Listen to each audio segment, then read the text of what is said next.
What is up, you awesome kisters? This is CistReactZ, guys. Today we are reacting to Game Theory's Sauce Cheese Revenge Pizza Tower. So you guys hit that like button, subscribe to the Game Theorist, and comment down below. I have no idea what Pizza Tower is, but I heard it's like a really famous game. So let me know if y'all want me to try it after I'm done watching this Game Theory. Pizza Tower. At first glance, this game looks like it has relatively little story. We're shown cutscenes at the beginning of the game that practically tell us everything that we need to know. It's the story of one man running around trying to save a struggling restaurant from an evil floating pizza that's threatening. Yeah, I'm probably about to learn everything about the game. It is a thin plot that merely serves as an excuse to kick off the action. But oh no, friends, this game is so much deeper than that. Hidden in the background, the developers have put a whole history here. A history of betrayals, of war, of cloning. And if you follow their clues, you'll see that our heroic chef may just have been the true villain from the very beginning. Oh. Hello, Internet. Love the pizza, welcome to Game Theory. Pizza Tower Game Theory logo. Better theories, Game Theory. I hope you're hungry, loyal theorists, because today we're serving up a slice of piping hot lore courtesy of Pizza Tower, the intensely viral what is this? hit that released my back gosh. in January. I might be a little late to the party on this one, huh? Gameplay looks the pizza delivery wild. guy, this one would have to be free. Now, for those of you who weren't keeping up with it during its development, Pizza Tower is a frantic action platformer in the style of the Wario Land franchise. Actually, one of a handful of Wario-likes that's been cropping up over the past few years, like Wario, Blast and I've Treasure gotta win. Basically, the game's developer McPig saw that Nintendo hadn't made a new Wario Land in over a decade and said, "Fine, I'll do it myself." Terrible, absolute garbage. Anyway, perfection. 5 years and a whole lot of Patreon My support gosh, later, is that a frame in the game? The response has been overwhelmingly positive, with Pizza Tower becoming one of the highest-rated Steam games of the year mere hours after its release. People immediately fell in love with its blistering fast gameplay, the Ren and Stimpy art style, the absolute it does look pretty Ren and Stimpy when you say it. And of course, like any good indie game, there's a heaping helping of hidden lore in the secret sauce. I might try this. That is very easy to overlook when the vast majority of the gameplay has you running through levels at this game looks like my brain. But let me tell you, not only is there lore in here, when you stop and pay attention to it, it actually turns everything that players have assumed about this game on its head. Our main like character, 2x Peppino, speed. is much more than just a hapless pizzeria trying to save a struggling restaurant. He's a man who brought all of this on himself. Oh my gosh, these frames, dude, I can't.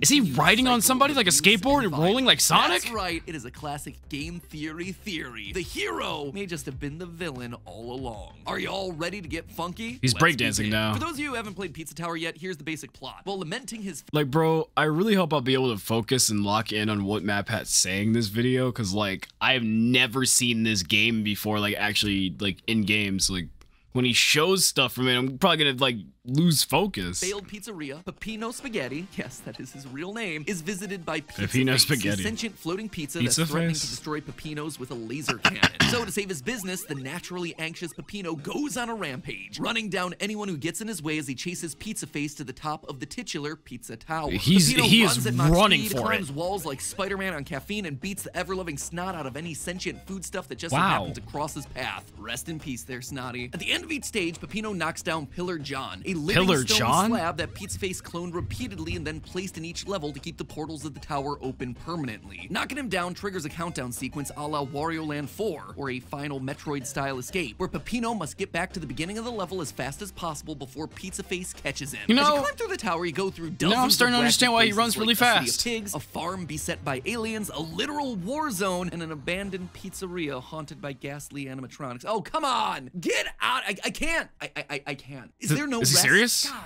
If Peppino manages to he might have just been serious. I thought that was like a FNAF joke. Pizza Face, who, it's revealed, isn't actually a floating pizza monster, but rather some kind of mech secretly piloted by none other than Pizza Head. A guy with a pizza for a head. This game's naming conventions are pretty self-explanatory. Anyway, it's an odd reveal because this is a character who's never shown up previously in the game and was never explicitly alluded to. As such, at first glance, it seems to be a twist villain just for the sake of having a twist villain. And honestly, I'd be totally okay with that. This is a joke game where nothing is taken Peppino looked terrified so having our floating pizza head be replaced by an actual pizza man is the sort of ridiculous twist that would make a lot of sense. Pig riding Pizza Tower's twist ending. When we see a surprise final boss appear without any clear build-up, that's the sort of thing that sets off all kinds of alarms. If you stop and take a closer look at our true final boss here, everything about Pizza Head is my god, he has a gun! For the big boss of the game, he never seems to take the final fight seriously. He starts the fight by handing Peppino a gun. He accidentally pulls out a dirty picture of himself. He shoots a machine gun at his own face face instead of at Peppino. He is laughing the entire time. It's almost as if he's not trying to kill Peppino at all. Oh my just God. mess with him. If he wanted to kill Peppino, he could have just fired the laser at Peppino's pizza without warning instead of giving him a chance to stop it. Except the laser isn't anywhere to be found when Peppino gets to the top of the tower, nor could I find it in any other level. The only explanation is that there was never a laser in the first place, and that all of this was a trick to lure Peppino to the tower for some greater purpose. But why? Well, to understand that, why we actually have to play indeed? through the game again. See, once you know to be on the lookout for Pizza Head, the signs are there from the very beginning of the game. Literally, the first enemy that you face in the tutorial is a cardboard cutout of Pizza Boy, a boy with the exact Pizza same Boy? face as Pizza Head. Notice the blushing cheeks, the big red nose, and of course, the large slice of pizza as a face. That is suspicious. It would seem that Pizza Head how he might has just be a crust for grown-up hair. version of Pizza Boy. We see later in the FNAF level that Pizza Boy is the main mascot Okay, he was serious for about Pizza Boy FNAF. Piz Pizza, and that's not the only place that he shows up. Or like the World FNAF 4, type of the level. slum has a Pizza Boy cutout crammed into a sewer pipe. This then leads to multiple cutouts that we can find littering the sewers throughout the level, as if all of this Pizza Boy merch was suddenly discarded all at once. Later in the game, when visiting the Pig City, you can see wanted posters at the beginning of the level, Oh, as wow. well as at the beginning of the Vigilante's boss fight. Peppino is a wanted man with $1 million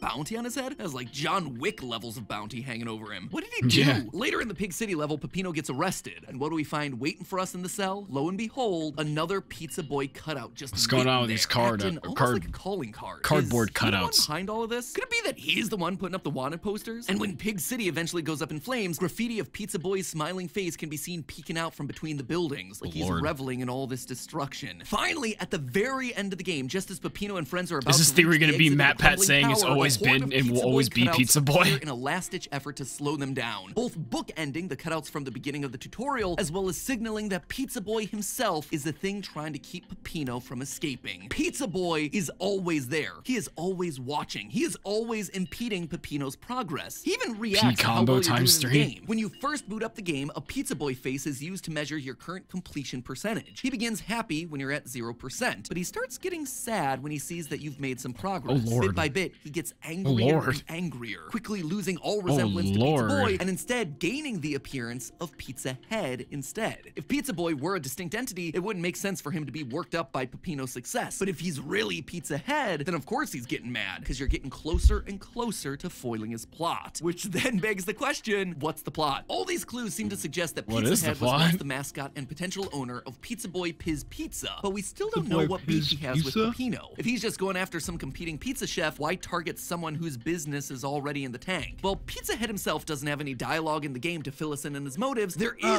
one NPC who does. Pizza Granny. She is just like Pizza Face. What She's is with the all these pizza, pizza got a face. She appears in the entities, hub bro? world before each level to tell you things like how to use your taunt to parry projectiles, or how it's unfortunate that your Taunt name to is parry Peppino Spaghetti. projectile? Usually her dialogue is short and snappy. She's basically just there as a tutorial. But in one encounter in the Western man District, learn how to she suddenly fight from a spouts pizza? off on this huge rant. Oh, The wow. syntax is all off, and it's hard to parse what exactly she's trying to say, but one nugget of information stands out among all the rest. Quote, in the upper part of the tower, there's this Pizza Face character. Then there's a man from your previous life leading the way. Since Pizza Head's the only one up there, Man it's not from much your of a stretch to previous figure life? out that he's the man from Peppino's past. But again, I ask, what is their actual backstory here? Why is Pizza Head out for revenge? Well, it all comes back around, as it so often does, to FNAF. Specifically, the FNAF level I keep mentioning, Don't Make a Sound. It's the second to last level of the game, which already places it in an important position. But what's really never mind. interesting about this You just one make an are example. all the lore clues that are sprinkled throughout the various background environments. The first thing to notice is the poster that clearly indicates Pizza Piz Pizza is going bankrupt, which could explain why all the Pizza Boy cutouts were thrown down into the sewers throughout the slums map. So we know for a fact that Pizza Head's restaurant hit on hard times. We can also see in the storage room of the pizzeria that the dead body of a safety inspector is hanging from the ceiling, trapped by one of the many dangerous toys that are hidden away in boxes. That might be one good reason the restaurant hit on such hard financial times. Nothing says fallen profits quite like having a series of murders happening in your back rooms. Ain't that right, Willie?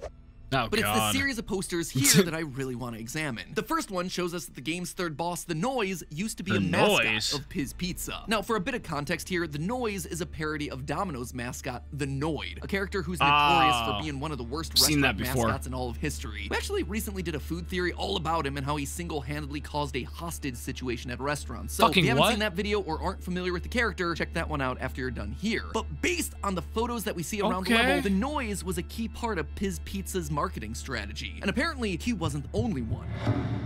Over here, on some of the other posters, you can see a stretchy cheese Stretcher? slime character. I'm now, stretchy, cheese slimes ouch. are a common enemy throughout the game, so this could be a stretch. Get it? Stretch, because he's cheese. But I don't think that right there is just any character. I suspect that slime, just like the noise, is also a boss in the tower. Specifically, the boss of floor 2, the Vigilante. For proof, look at the eyes. Notice the pupils of a normal cheese slime versus the pupils of the Vigilante. The Vigilante has pinprick pupils, as opposed to the common enemies, which have more oblong pupils. Now look at the slime that's used in this poster. Pinprick eyes. Eyes that match the Vigilante. So we have ourselves the second floor boss being a former mascot of the brand, the third floor boss being a former mascot of the brand, and the final floor boss, Pizza Head, being Pizza Boy, the main face of the company. I don't know about you, but I'm noticing a pattern here, and that pattern only continues as we look at more details in the level. You see, as we run through the remains of Piz Pizza, there are other familiar faces that start popping animation. up. For instance, Peppino's chef friend Gustavo appears here multiple times. First, as a Gustavo marionette guiding us forward, but also as a character in an arcade cabinet pizza crawler. Why would he be here of all places? Why would there be merch and spin-off titles dedicated to him unless he also worked at Piz Pizza at some point? But even more suspicious, Peppino himself used to work at Piz Pizza as a mascot. Throughout the level, we see various arcade cabinets starring Peppino. Pizza Tower Defense, Pizza Tower Golf. But if there was any doubt, there's one poster that's hidden just out of view that shows Peppino chasing after the pizza gremlins Noise and Noisette. In other words, Peppino used to be a mascot of Piz Pizza 2. Every single one of these characters used to be a part of the Piz Pizza brand. They were all mascots or marketing characters or involved in the business in some way. They all have a shared history, with Pizza Head as the literal and figurative head of it all. But it seems like at some point, Peppino broke off from the others to make his own pizza business. I suspect that somehow, some way, that decision killed Piz Pizza. Hence why we see the company going bankrupt. Why do I think this? Well, in one of the other posters, we see Pacino, the Italian chef. Pacino, there's a lot of exactly P names here.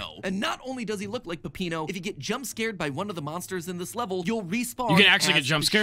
That right there shows you that you and Pacino are meant to be one and the same. I think this was Piz Pizza trying to find a replacement for Peppino. When Peppino left to strike it out on his own, it left all the other characters high and dry. Suddenly, they were left with one of their star characters gone. So in a desperate bid to replace him, they tried puppets and robotics and marionettes, but none of them worked. And that's when they started getting really desperate. They started cloning Peppino. You see, once you reach the boss of the 4th floor, things in the game get real weird. If your theorist alarms weren't set off by anything else in this game, floor 4 should be putting them into high alert. It's here that we fight Peppino versus Peppino?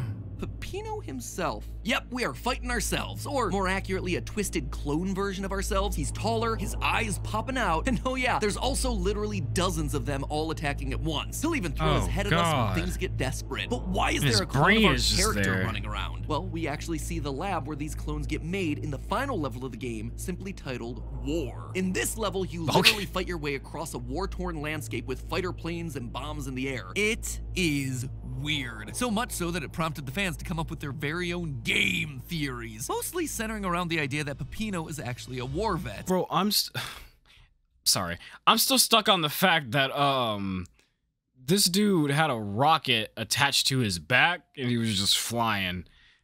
Anyway, let's keep going. Now, McPig, the game's creator, did come out and Peppino is not a war vet. Discord, but then they also made some tweets that would imply that the theories might be like when I heard the war vet part, I sighed because I was like, what?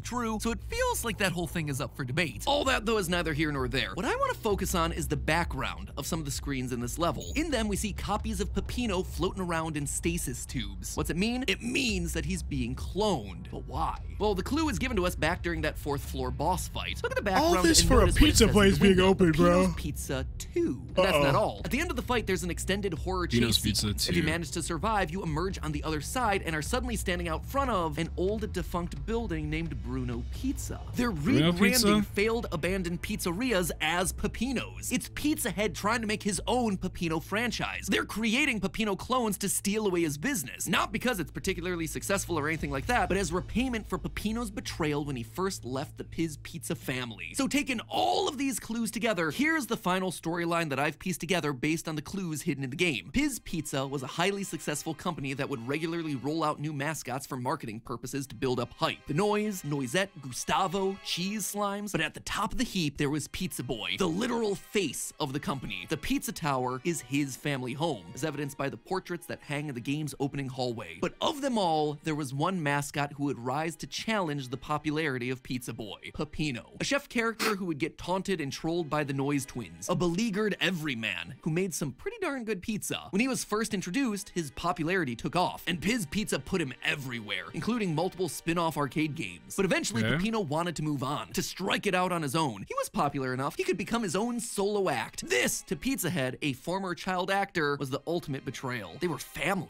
You don't just leave family. Desperate to replace him, Pizza Head and the rest of the crew created Pacino, an animatronic version of Peppino. It didn't work. Piz Pizza started to struggle. Meanwhile, things were doing okay for Peppino. Not great, but he was making enough to get by. Piz Pizza was still pulling in a lot of customers. It was his biggest competition. Are those so Matt's Peppino editors? Decided to play a little dirty. You see, because of the time that he spent working at the company, Peppino had one final ace up his sleeve. He knew the dangerous secrets that lurked in the back of Piz Pizza, the failed and deadly products that Pizza Head had tried to sweep under the rug. So Peppino called for an emergency health and safety inspection of the restaurant, hoping to get his competition shut down once and for all. Then his pizza company would be the last one standing. It would finally be able to thrive. Was he betraying his former co-workers? Sure, but this was business after all. And the thing is, his plan worked. In fact, it worked a little bit too well. The health inspector came, got caught up in one of the dangerous backroom toys, and died. His pizza wasn't just slapped on the wrist with a low health score, it was suddenly hit with massive fines for safety violations. News spread of the death that had happened at Piz Pizza. This resulted in the business going bankrupt in a hurry, leaving all these characters like the Noise, the Vigilante, Noisette, all of them with no place to go except to linger on inside of Pizza Head's family tower, plotting some kind of revenge against the man who had abandoned them and then sabotaged them. The Piz Pizza crew came up with wilder and wilder stories until finally landing on cloning. They created dozens of alternate Peppinos. This was no longer about getting business back, this was about revenge. This was about taking his business down along with them. This was war, a mutually assured destruction. They would put the clones into shoddy copycat pizzerias in low-income areas of the neighborhood to hurt the Peppino brand, and it worked. Peppino's original restaurant was crushed by the debt, and so there they all were, miserable, destroyed together, which meant it was the perfect time for Pizza Head to give Peppino a visit, to lure Peppino back to the tower and reunite the Piz Pizza family once again, to force Peppino to confront all these moments, these places, these characters from his past. And that is where the actual story of Pizza Tower begins, and where our story today ends. Now, if you'll excuse me, I'm gonna go have a salad. But hey, that's just a theory.